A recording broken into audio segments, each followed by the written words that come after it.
მსოფლიოს ორი სუპერძალა ამერიკა და ჩინეთი კვლავ ცდილობენ უთანხმოებების გადალახვას და სტრატეგიული ეკონომიკური ინტერესების შეჯერებას. გასულ თვეს ჟენევაში გამართული მოლაპარაკებების შემდეგ, სადაც მხარეებმა სრულმასშტაბიან სავაჭრო ომზე უარი პროცესმა ლონდონში გადაინაცვლა. ნისლიან ალბიონზე კი როგორც აღმოჩნდა, კონსენსუსის მიღწევას ერთი დღე არ იყო. 9 ივნის 7 საათიანი მოლაპარაკების შემდეგ პროცესი 10 ივნისსაც გაგრძელდა. მოლაპარაკებებში როგორც პოლიტიკური, ასევე ეკონომიკური ელიტა ჩაერთო. ამერიკულ დელეგაციას წარმოადგენენ ხაზინის მდივანი სკოტ ბესენტი, ვაჭრობის მინისტრი ჰოვარდ ლატნიკი და სავაჭრო წარმომადგენელი ჯემისონ გრირი. ხოლო ჩინეთის მხარეს მოლაპარაკებებს ვიცე-პრემიერი ჰელი ფენგი ხელმძღვანელობს. როგორც ჰოვარდ ლატნიკმა ჟურნალისტებთან აღნიშნა, მოლაპარაკებები კარგად მიდის და მხარეები ერთად საკმაოდ დიდ დროსაც ატარებენ. ეს კი თავის მხრივ ფრთხილი ოპტიმიზმის ნაპერწკლებს აჩენს. ეკონომიკური გიგანტების აუდიენციაზე მთავარი საკითხი ჩინეთის მხრიდან იშვიათი მეტალების ექსპორტის შეზღუდვა,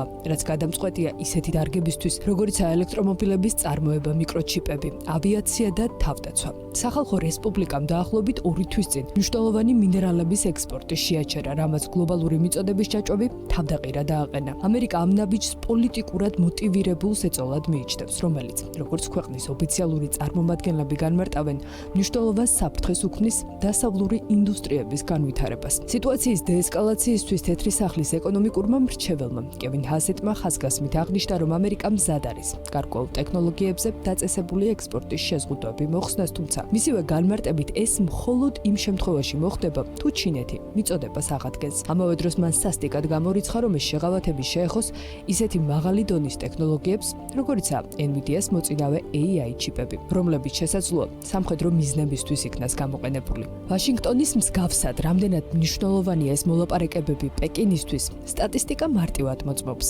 ჩინეთის საბაჟოს მონაცემებით, მაისში ექსპორტი ამერიკაში 34.5%-ით შემცირდა, რაც პანდემიის შემდეგ ყველაზე მკვეთრი ვარდნაა. ამავე დროს, შტატების ეკონომიკაც დიდად სახარბიელო სურათს ვერ გვიხატავს. დოლარი მერყევის სატარიფო პოლიტიკის ზეწოლას განიცდის. ბიზნესი უდიდეს გაურკვევლობაშია, მათი ხარჯები იზრდება, ისევე როგორც პროდუქციის ღირებულება. ამასთან საუბარია კორპორაციების მილიარდობით დოლარის ზარალზეც.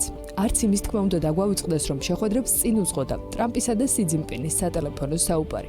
პირველი პირდაპირ კონტაქტი ტრამპის ინაუგურაციის შემდეგ. საუბრის შემდეგ ამერიკის პრეზიდენტმა აღნიშნა, რომ ჩინეთის ლიდერი თანახმა განაახლოს იშვიათი მეტალების ექსპორტი ამერიკაში, რაც გლობალური ინვესტორებისთვის დადებით სიგნალად იქცა. ამ ყოველივედან გამომდინარე, თანამდებობით შეგვიძლია იმის თქმა, რომ გლობალური ბაზრები ამ მოლაპარაკებებს ერთდროულად შიშით და იმედით უყურებენ. ერთი მხრივ თუ მიიღწევა ისეთი შეთანხმება, რომელიც შეამცირებს დაძაბულობას, შესაძლოა განამტკიცოს ბაზრებზე სტაბილურობა და გლობალურ ეკონომიკას თავიდან რეცესიული ტალღაც აარიდოს. თუმცა ყურადღების მიღმა არც მეორე და თან სავსებით რეალური სცენარი უნდა დაგვრჩეს, რომელიც გვაუწყებს, რომ ეს შესაძლოა მხოლოდ მეორე ტაქტიკური პაუზა იყოს ეკონომიკურ ტექნოლოგიური ომის გაღრმავების გზაზე, რომელიც მარტო ამ ორ ქვეყანას კი არა, მთელ გლობალურ ეკონომიკას უზარმაზარ უფსკრულთან მიიყვანს.